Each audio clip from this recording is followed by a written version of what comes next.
சக்கரம் மாதிரி நாம பிறந்ததுல இருந்து சாகர வரைக்கும் சுழன்றுகிட்டே இருக்கும். வாழ்க்கையில கொஞ்சம் கொஞ்சமா முன்னேறிடலாம். நம்மள பெத்தவங்களும் அதே வேகத்துல அவங்களுடைய முதுமை காலத்தை கொஞ்சம் கொஞ்சமா நெருங்கிக்கிட்டே இருப்பாங்க. நாம எப்படி அவங்க தயவுல வாழ்ந்தோமோ அதே மாதிரி அவங்க நம்ம தயவுல வாழ ஆரம்பிப்பாங்க. ஏறக்குறைய நம்ம குழந்தையாவே மாறிடுவாங்க.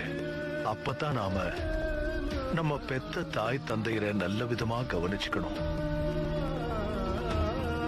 வாழ்க்கையில நமக்கு கிடைச்சிருக்கிற ஒரு அரிய சேவையா நினைச்சு அவங்கள கண்ணும் கருத்துமா பாத்துக்கணும். தாய்ங்கிற ஒரு ஜீவன் தான் இந்த உலகத்துக்கு நாம வர காரணமா இருந்திருக்கு. நம்ம வாழ்க்கையில பெரும் பங்கு அவங்களுக்கு தான் இருக்கு.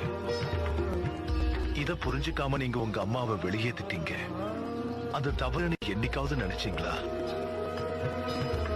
எவ்வளவு துன்பங்களையும்